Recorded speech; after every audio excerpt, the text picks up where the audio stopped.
아버지, 오늘도 우리에게 새날을 허락하여 주시고 이 월요일에도 깨워주심에 감사합니다. 한 주를 시작하는 오늘을 사모하는 마음으로 하나님 새벽에 달려나아갑니다. 새벽에 응답하시는 그 하나님의 사랑과 은혜를 경험할 수 있는 귀한 예배 자리 될 수 있도록 주님 임재하여 주시옵소서. 간절한 소망으로 주님 예물을 드리며 나아갑니다. 주님 드려지는 손길을 기억하여 주시고 그의 마음의 소원을 기억하여 주셔서 하늘의 복으로 그의 삶을 채워주시고 또한 하나님 이 예물이 쓰여지는 곳마다 하나님 나라가 임하게 하시고 구원의 새 노래가 넘쳐날 수 있도록 주님 인도하여 주시옵소서. 감사드리며 예수님의 이름으로 기도하였습니다. 아멘. 오늘 하나님 우리에게 주신 말씀은 로마서 11장 13절에서 24절까지의 말씀입니다. 로마서 11장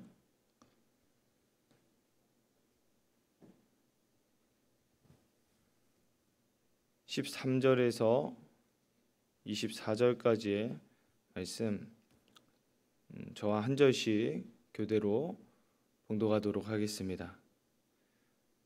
내가 이방인인 너희에게 말하노라. 내가 이방인의 사도인 만큼 내 직분을 영광스럽게 여기노니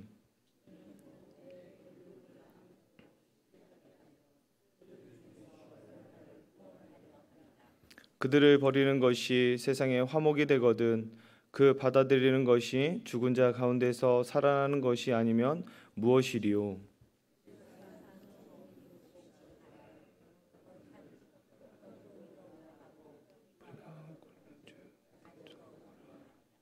또 한 가지 얼마가 꺾였는데 돌 감람나무인 네가 그들 중에 접붙임이 되어 참 감람나무 뿌리의 진액을 함께 받는 자가 되었은즉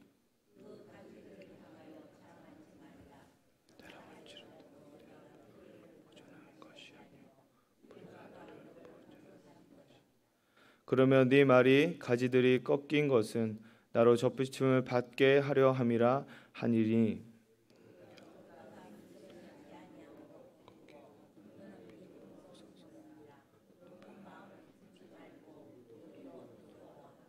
하나님의 원가지들도 아끼지 아니하였은즉 너도 아끼지 아니하시리라.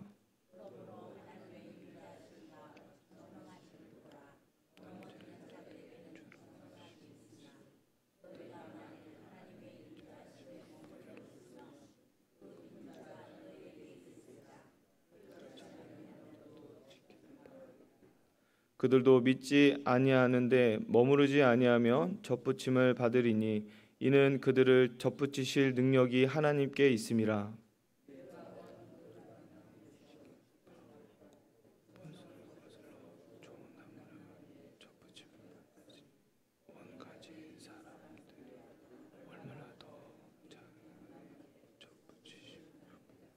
아멘. 하나님께서 허락하신 이 하루를 마음과 뜻을 다해 하나님 말씀에서 살아나는 저와 여러분이 되길 소망합니다. 러시아 속담 중에 이반의 염소라는 속담이 있습니다. 옛날 러시아 시골 마을에 염소 한 마리를 키우는 이반이라는 청년이 있었습니다. 동네 사람들은 매일같이 많은 우유를 생산하는 그 청년 이반의 염소를 부러워했습니다. 어느 날 이 마을에 천사가 나타나 동네 사람들에게 한 가지씩 소원을 들어주겠다고 소원을 말하라고 했습니다. 동네 사람들은 자기들도 이반의 청년의 그 염소 같은 것을 달라고 그렇게 할 줄 알았는데 그렇게 소원을 구한 것이 아니라 이구동성으로 이반의 염소를 죽여달라고 말했다고 합니다. 이 속담의 의미는 다른 사람들의 축복을 얼마나 시기하는지를 알려주는 속담입니다. 오늘도 말씀 속에서 시기에 대한 말씀이 나오는데 우리가 잘 알고 있는 어떤 부정적인 시기와는 다르게 긍정적인 의미를 담고 있는 시기에 대해서 말하고 있습니다. 우리가 대부분 이제 시기라고 생각했을 때는 부정적인 의미를 많이 생각하고 있는데 오늘 성경에서는 시기에 대한 내용을 긍정적인 묘사를 하고 있습니다. 사도 바울에게 있어서 가장 큰 문제가 있다면 자신의 동족이었던 이스라엘 사람들이었습니다. 이스라엘은 하나님의 구원의 역사를 벗어나 있었습니다. 유대인들은 복음을 배척했고 그 결과 이방인들에게 구원의 역사가 시작됐습니다. 바울은 이 모든 것이 이스라엘을 돌이키기 위한 하나님의 섭리라고 이야기하고 있습니다. 우리 13절 14절 말씀 같이 한 목소리 읽도록 하겠습니다. 시작. 내가 이방인인 너희에게 말하노라. 내가 이방인의 사도인 만큼 내 직분을 영광스럽게 여기노니 이는 혹 내 고륙을 아무쪼록 시기하게 하여 그들 중에서 얼마를 구원하게 하려 함이라. 아멘. 14절 말씀에 보니 내 고륙을 아무쪼록 시기하게 하여 그들 중에서 얼마를 구원하게 하려 함이라. 시기하게 하여, 그리고 뒤에 보면은 그들 중에 얼마를 구원을 얻게 하려 한다라는 말씀이 나옵니다. 사도 바울은 유대인의 실패로 이방인이 구원받는 것처럼 이방인이 하나님의 백성이 된 것을 유대인이 시기함으로 그들이 구원을 받게 될 것을 기대를 했다는 것입니다. 우리 안에 느껴지는 모든 감정들이 있죠. 많은 감정들이 있는데 그것은 하나님 안에서 창조된 것입니다. 이 분노라는 감정 또한 하나님께서 우리에게 주신 것입니다. 대부분 이 분노라고 생각했을 때 부정적인 의미를 가지고 있는데 분노가 무조건적으로 나쁜 것은 아닙니다. 요한복음 2장에 보면은 예수님께서 예루살렘 성전에서 장사하던 그 모습을 보시고 탁자를 엎으시고 거룩한 분노를 한 것을 우리가 잘 알고 있습니다. 내 아버지의 집을 장사하는 집으로 만들지 말라라고 하시며 분노를 내셨던 것을 우리가 잘 알고 있죠. 분노와 마찬가지로 이 시기라는 감정도 대부분 이 부정적인 의미로 쓰지만 그 방향이 구원과 생명을 주시는 하나님께로 향한다면 온전히 쓸 수 있다는 것입니다. 시기는 대부분 상대방이 잘 되거나 혹은 내가 가지지 못한 것에 대한 느끼는 좌절감과 또 미움입니다.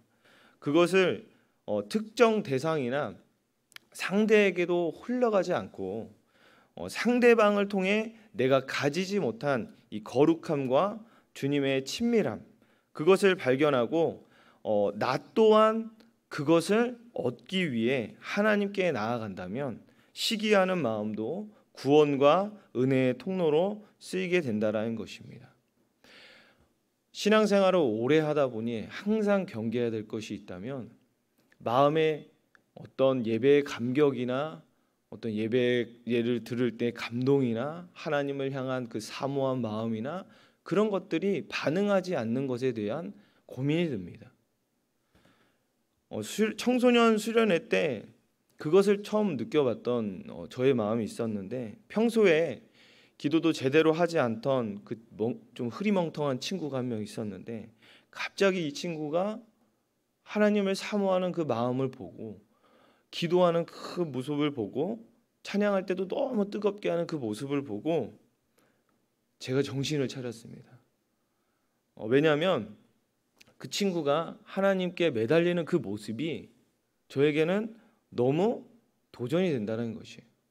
어떻게 보면 오늘 성경에서 이야기하는 유대인들이 이방인들이 구원받은 그것을 보고선 반응한다는 그 모습. 아, 저렇게 하나님을 예배한다고? 근데 나는 지금 어떻게 하고 있지? 우리가 신앙생활을 하다 보면은 이 매너리즘, 어떤 안정된 그 모습은 있지만 정체되어 있는 모습. 안정된 것도 너무 중요하긴 하지만 정체되어 있다면 여러분 순환이 되지 않아요. 신앙생활에 있어서도 우리가 순환이 필요합니다. 그래서 우리가 하나님께서 우리를 공동체로 묶어주신 이유가 서로가 서로를 바라보며 하나님을 예배하는 그 모습을 보고 우리도 그 모습을 닮아가야 된다는 것이에요.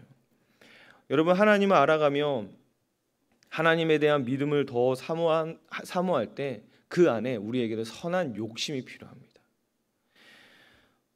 도전을 받고 그 마음을 나 또한 회복하고 싶은 마음에 몸부림을 쳐야 된다는 것입니다.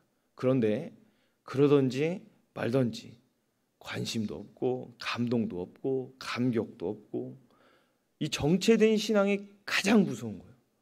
오늘 이 유대인들의 그 모습을 바울이 보면서 답답해하는 것이에요.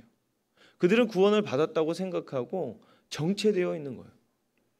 근데 이방인들의 그 모습을 보고 조금이나마 시기하는 그 마음을 갖고 너희들이 구원받은 것을 반응하라 라는 그런 권면을 하는 것입니다. 은혜 받는 부분에 있어서는 여러분 조금 욕심을 부려야 될 줄 믿습니다. 그 목마름을 채우고자 하는 사모하는 마음은 날마다 있어야 될 줄 믿습니다. 이런 유명한 말이 있습니다. 세상에 혼자일 수 없는 두 가지가 있다고 하는데 바로 신앙생활과 결혼생활이라고 합니다. 철이 철을 날카롭게 하듯이 내 자신을 하나님께 나아가게 만드는 이 영적인 우정을 나눌 수 있는 귀한 동역자들을 만나기를 축복합니다. 우리 20절, 21절 말씀 같이 한번 읽도록 하겠습니다. 시작. 옳도다. 그들은 믿지 아니함으로 꺾이고 너는 믿음으로 섰느니라. 높은 마음을 품지 말고 도리어 두려워하라. 하나님이 원 가지들도 아끼지 아니하였은즉 너도 아끼지 아니하시리라. 또한 우리가 오늘 말씀을 통해서 묵상해야 될 것은 신앙생활하는 데 있어서 경계해야 되고 조심해야 될 부분이 있다면 신앙생활에 대한 우월감, 이 우월감을 항상 경계하고 조심해야 될 것입니다. 하나님께서는 분명히 저희에게 직분을 주셨지만 직분을 주시기 이전에 하나님께서 우리에게 주신 정체성은 무엇이냐면 하나님의 자녀요, 하나님의 거룩한 백성입니다. 그래서 저는 어떤 직분의 이름보다 성도라는 그 직분의 이름이 너무나도 좋아요. 하나님 앞에 섰을 때 우리는 모두 다 성도로 서게 됩니다. 그 정체성을 놓치지 않았으면 좋겠습니다. 근데 우리가 직분을 먼저 생각하다 보면은 이 우월감에 빠질 수도 있다는 것이에요. 인간의 3대 욕구가 있습니다. 식욕, 성욕, 수면욕. 이 세 가지를 채우고자 하는 그런 욕구가 큽니다. 자연스러운 거죠. 근데 이 3대 욕구만큼의 인간이 원하는 욕구가 있다고 합니다. 그게 뭐냐면 바로 인정 욕구입니다. 인정을 받고 싶어 하는 것. 근데 이것은 자연스러운 거예요. 자신이 한 업적에 대한 부분에 있어서 여러분 칭찬을 받으셔야 합니다. 그리고 하나님께서도 우리를 칭찬해 주시고 수고했다고 격려해 주시고 우리를 세워 주시는 분이십니다. 무조건 저는 아무것도 아닙니다. 저는 아니에요. 막 그렇게 너무 하지 마세요. 겸손한 것이 아닙니다. 오히려 칭찬할 때에 받아들이고 감사합니다. 하나님이 함께 해주셨습니다. 그렇게 고백하는 것이 더 겸손하고 건강한 태도일 것입니다. 여러분, 하지만 우리가 끊임없이 경계해야 될 부분이 내 안에 무언가 했다는 그 우월감이 자리 잡지 않도록 경계해야 된다는 것입니다. 이스라엘이 예수 그리스도의 복음으로 믿음으로 받아들이지 못해 나무로 찍혀 떨어져간 가지가 되었습니다. 이방인이었던 우리는 원래 돌 감람나무인데 예수 그리스도를 믿음으로 말미암아 접붙임을 받아서 참 감람나무 열매를 맺을 수 있게 됐다고 하는 것입니다. 하나님의 은혜로 구원받은 우리는 어떠한 마음으로 살아가야 될지 한번 질문을 던져보셔야 될 것입니다. 이 모든 것은 우리의 어떠한 모습 때문이 아니라 온전히 하나님의 은혜로 인해서 올 수 있었던 것입니다. 그렇기 때문에 우리가 비교하거나 자랑할 수 없다라는 것이에요. 우리 안에 자랑하는 그 모든 것, 그것이 예수 그리스도의 중심이 되시길 소망합니다. 그분으로 인하여서 우리가 온전히 설 수 있다는 것을 깨닫길 소망합니다.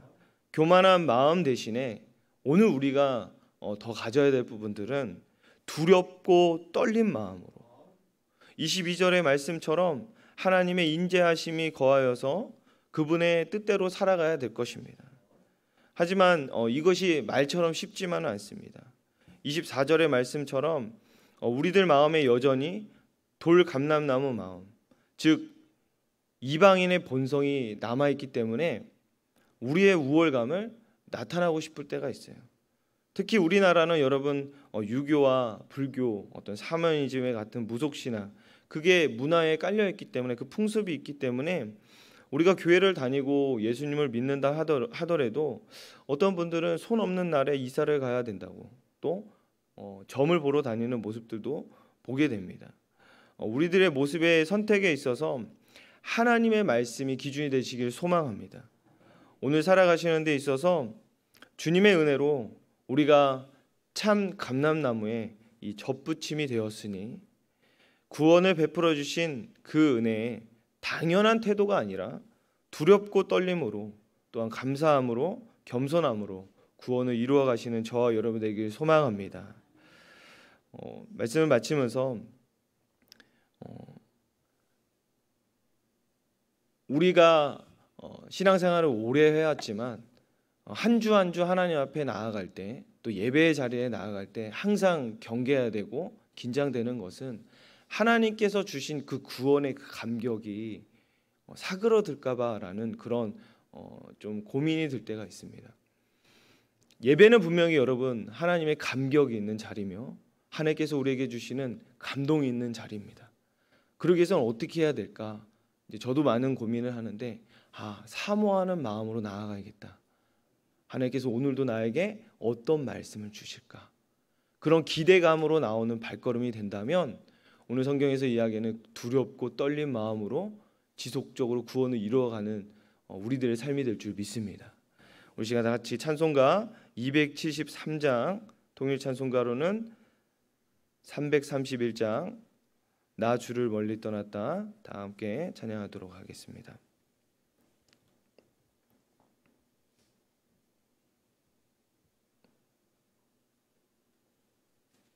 찬송가 273장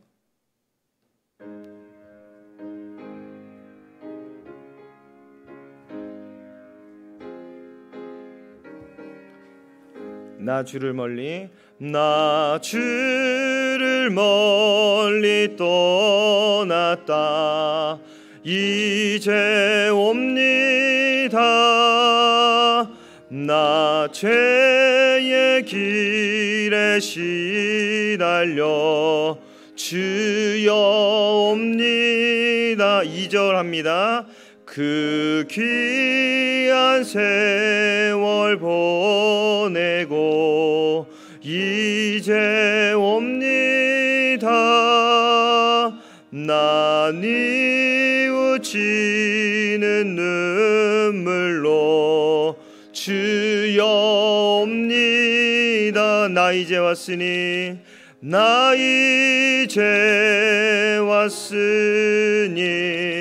내 집을 찾아 주여 나를 받으사 맞아주소서 나 죄에 매여 고달파 이제 옵니다 주 크신 사랑 받고자 주여 우리 4절 고백합니다 이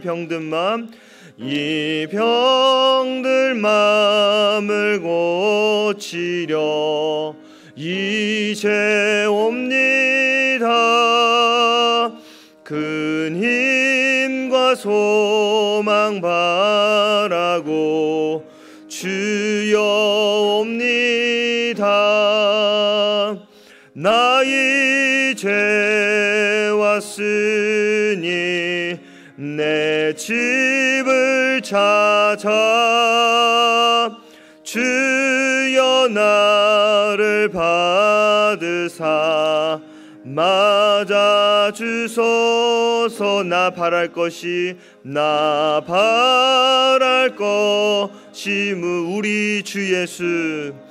우리 주 예수 날 위해 죽임 당하시 믿고 옵니다 나 이제 왔으니 내 집을 찾아 주여 나를 받으사 맞아주소서 우리 시간에 다 같이 한번 기도하며 나아갈 때에 하나님, 우리 마음 가운데 유대인들처럼 돌같은 그런 마음이 되지 아니할 수 있도록 주님 인도하여 주시옵소서. 날마다 주의 말씀을 들을 때마다 그 구원의 감격과 감동이 하나님 나타나게 하시고, 하나님 앞에 늘 두렵고 떨린 마음으로 그 구원을 이루어갈 수 있는 지혜로운 하나님의 자녀가 되게 해달라고 기도하시고, 각자의 기도 제목을 놓고 기도하고 돌아가도록 하겠습니다. 다 같이 기도하겠습니다. 하나님 아버지, 감사합니다. 오늘 이 새벽에도 하나님 주님을 사모하는 마음으로 달려나아갑니다. 하나님, 굳어지지 않는 마음이 되어질 수 있도록 하나님 말씀이 들려지게 하시고, 주의 말씀 앞에 반응하며 나아갈 수 있는 주님의 자녀들로 우리를 사용하여 주시옵소서. 늘 하나님 겸손한 마음으로 주님 앞에 나아가길 소망합니다. 하나님, 우리 마음 가운데 찾아와 주셔서 하나님 말씀하여 주시옵고, 그 말씀 앞에 하나님 반응하며 나아갈 수 있도록 주님 인도하여 주시옵소서. 하나님, 그저 구원을 받았다 해서 유대인들처럼 예배에 감격이 없고, 하나님 기도에 하나님 마음 하는 데 있어서 하나님 미지근한 마음이고 차가운 마음이라면 하나님 보실 때 얼마나 서운하시고 속상하실까요? 우리 마음 한켠에 하나님 뜨거운 믿음의